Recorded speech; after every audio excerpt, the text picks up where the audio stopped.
It's time again for Health Monitor, the #1 program that's so to help to live a life in its healthiest way, to improve the quality of health and life and inspire you and give you the hope that you can live a healthy life every day. It's Health Monitor, your guide to good health. It's Health Monitor, the #1 health show. This is Health Monitor, your guide to good health. My name is Jibe Ologe, and we want to appreciate you for finding time to join us on this very particular package of the program. On the show today, we have first and foremost the true care parts of the show, and we call it the assisted conception segment. On this part, we assist women who cannot conceive naturally to conceive through assistance, okay? And it is brought to you by True Care Fertility Clinics. We have Dr. Ivy standing by to give you that information. Then on body care, we have Celia Penny. She's an epigenetic nutrition educator. And today we're looking at the effect of microwaving our foods. And of course, we're going to bring to you health tips that will keep your body in good health status, okay? So please don't go nowhere. Health Monitor will return shortly after this break. It's Health Monitor, the #1 health show. It can be pretty annoying when I have to deal with oil and grease in the kitchen, stains in the toilet, dust in my car and office. But the new Fresher Wonder Wipe MultiPurpose Towel, all of that is in the past. Now, my kitchen utensils are oil and grease free. My toilet is sparkling clean. My car and office, wow. And guess what? I don't have to worry about any other paper wipe and the stains on them. Fresher Wonder Wipe MultiPurpose Towel is first of its kind. It can be used anywhere and everywhere. It is strong, absorbent, hygienic, and it saves cost because it is washable and reusable. It comes in a normal and heavy-duty sheet for stain removal. Fresher Wonder Wipes MultiPurpose Towel is available in all leading stores in Nigeria. A quality product from the House of Daraju. It's Health Monitor, the #1 health show.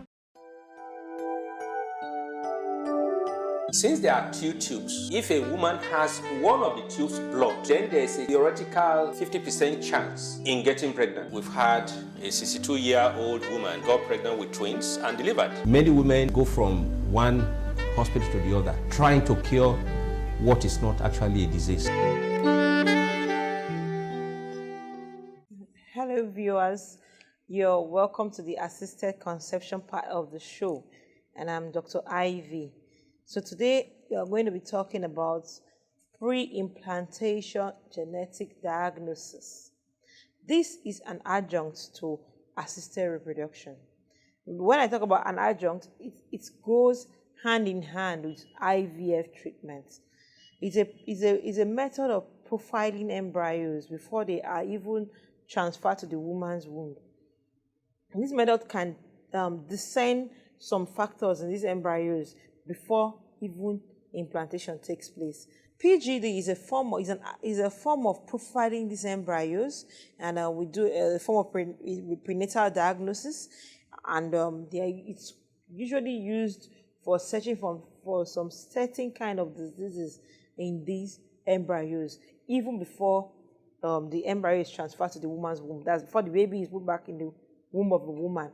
So, having collected the eggs in IVF procedure, you collect the egg, you then mix it with the sperm, the baby starts growing in the laboratory. At that stage, we call it an embryo. This embryo, we then take a sample from the embryo and check for some certain characteristic. It's like a test of the embryo, just like the way you take a blood sample from someone to do a test. The same way we take a sample from the embryo and check for some certain characteristic. That is how pre-implantation genetic diagnosis is done. Usually, what is the advantage of this procedure? In our environment, the most important advantage here is that it's used for sex selection, genotype screening.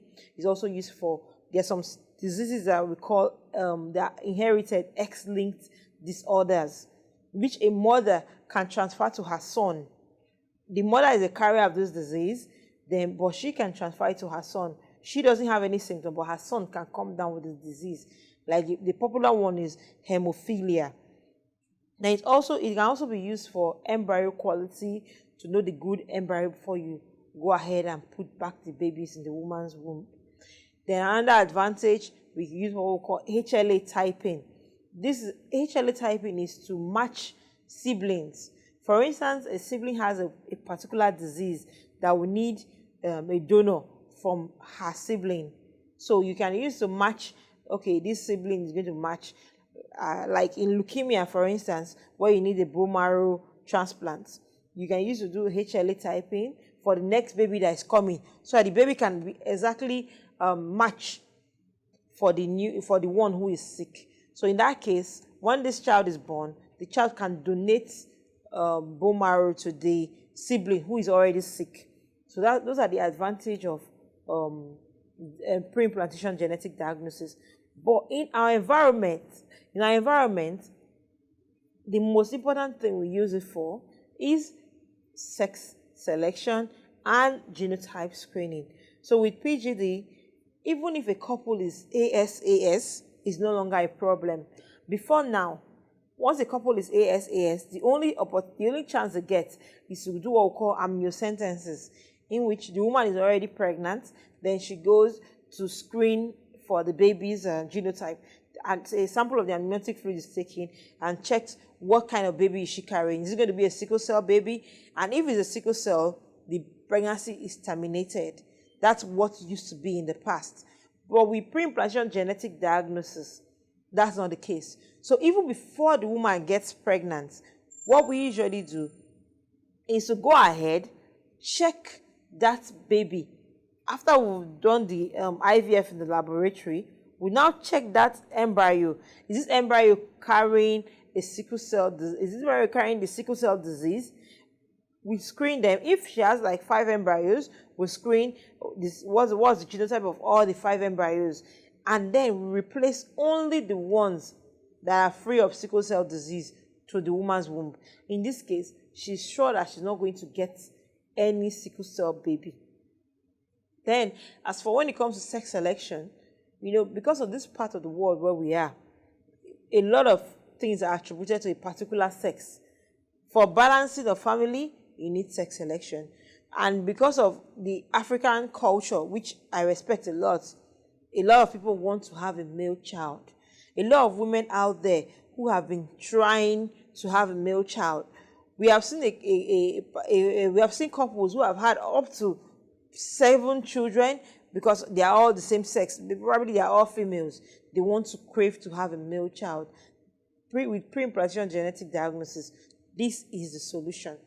What we're going to do is that once the embryos have been formed in the laboratory, we then check the genders of all the embryos and replace the desired sex back to the woman.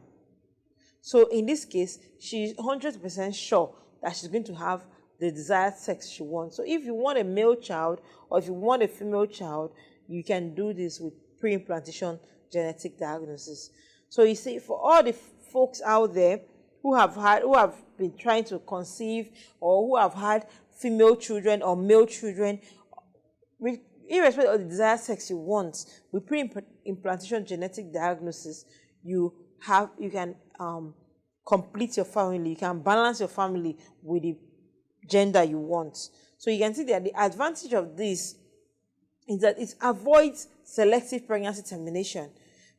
A lot of people who are ASAS and they want to get married and they're like, okay, let's go and be checking. I know a couple who have terminated up to 5 times because anytime she checks, it's a sickle cell baby. Anytime she checks, it's a sickle cell baby. But now, with pre-implantation genetic diagnosis, you don't need to go through all that. You can have a sickle cell free baby. A sickle cell free baby without all the, and still marry and still be with your spouse. A lot of homes are broken up because of ASAS. We know that. But now with pre-implantation genetic diagnosis, that isn't the case anymore. So the couple can live a happy life together.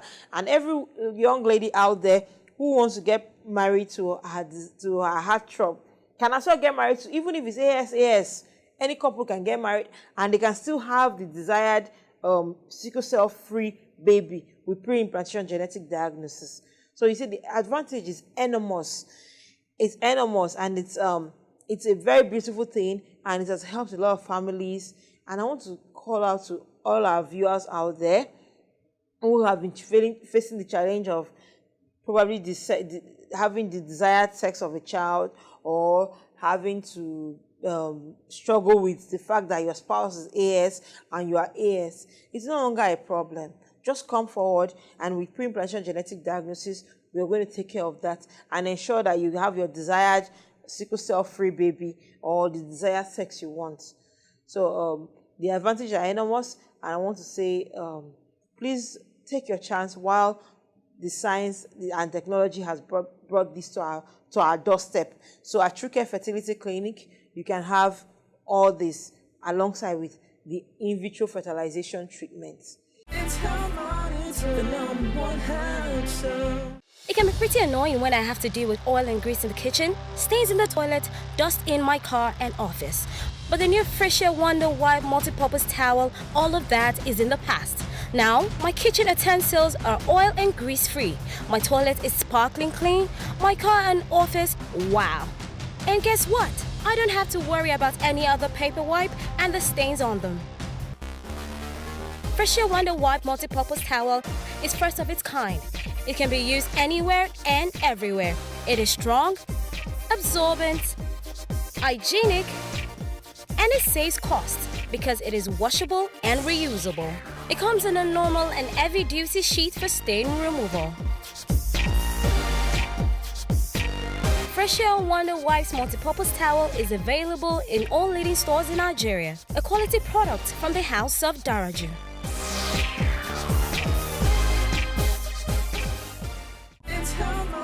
The #1 health show.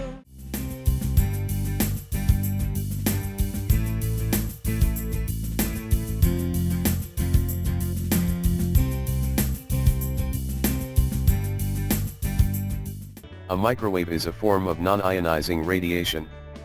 As a matter of contrast, ionizing radiation changes the electromagnetic nature of atoms or ionizes them.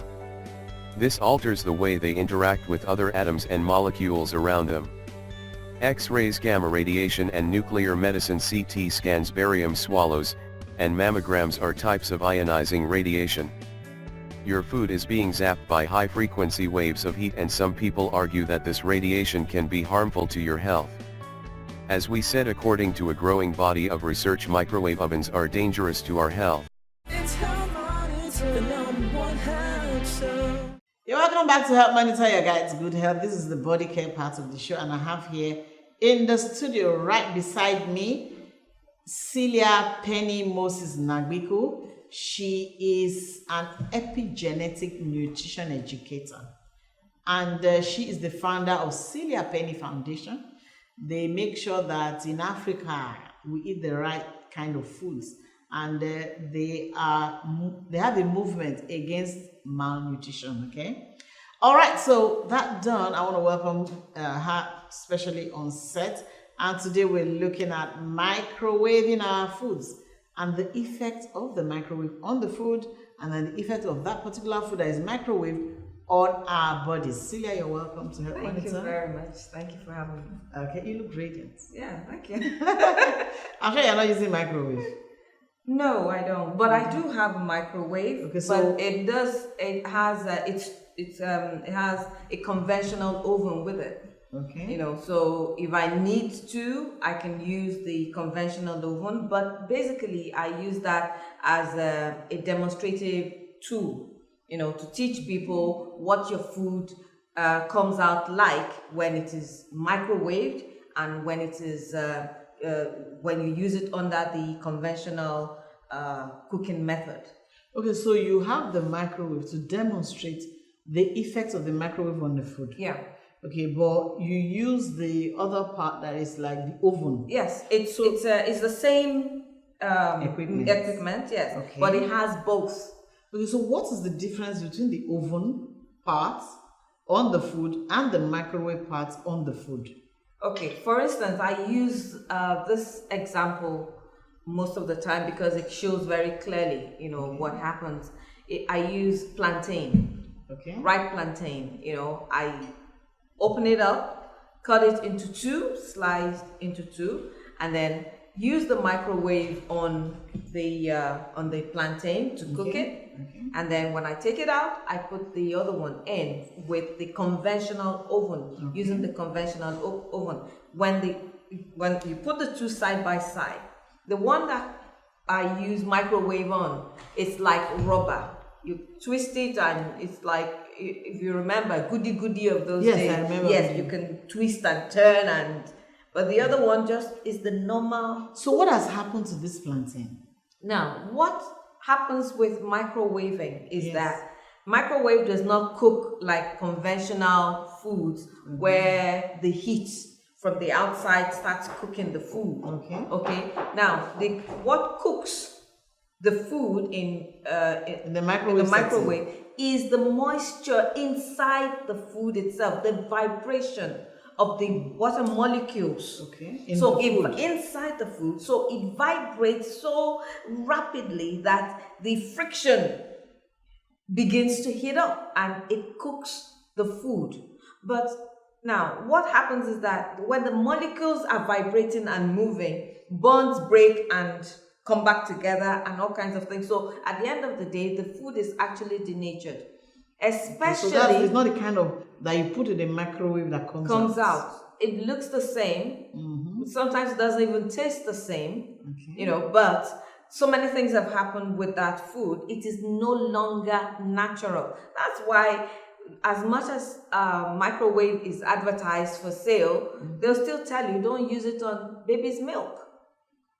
If you want your child to grow, definitely it's not going to grow on milk made warmed in microwave. But some mothers out there are microwaving their baby's milk.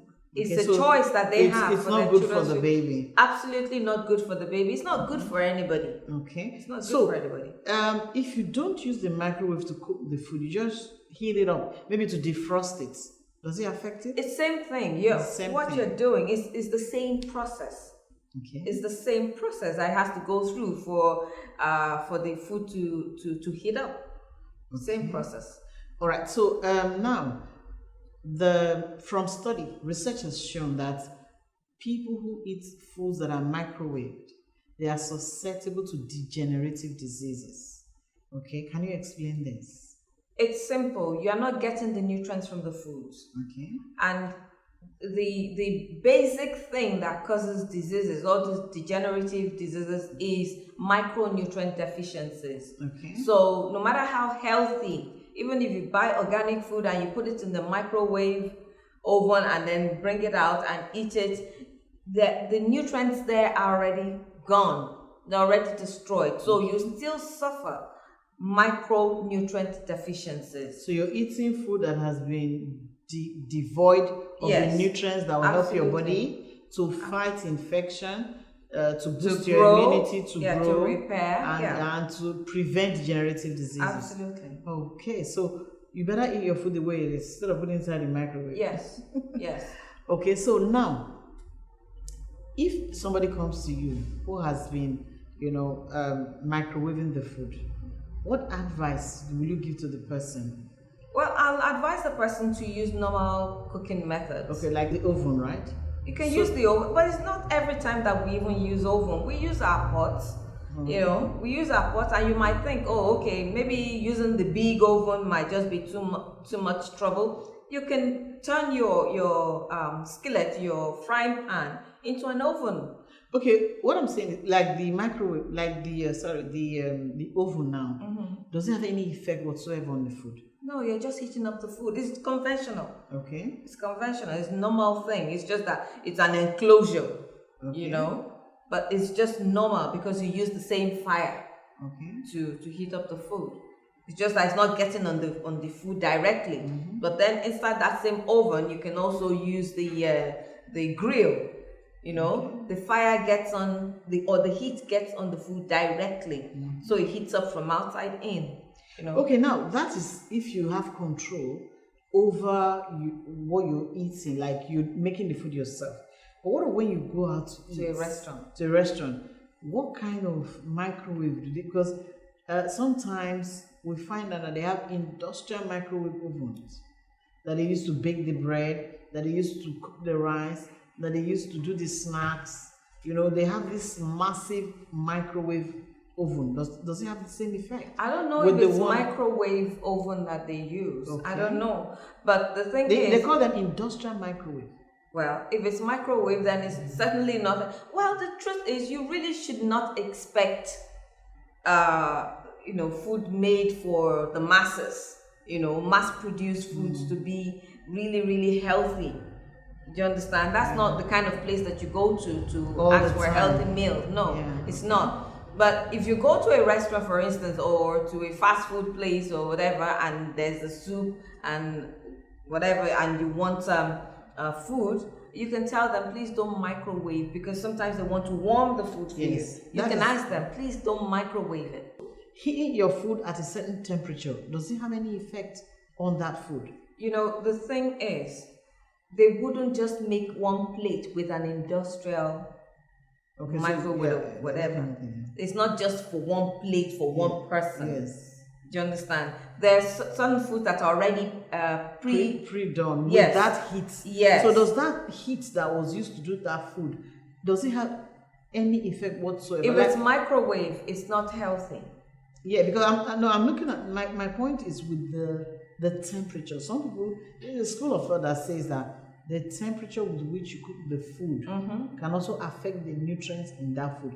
That's why sometimes they ask you to lower the temperature. Yes. Slow cooking, it shouldn't be, you just sometimes destroy the nutrients completely. When you blast it. Exactly. Especially when it's vegetable foods, sometimes we cook at certain temperature, or we cook our soups and stews, cook it, and cook it again, fry, all of that. We're exposed to all this high temperature, denaturing the food completely. So at the end of the day, you're not really getting the nutrients that you think you want to get when you went to buy those ingredients from the market.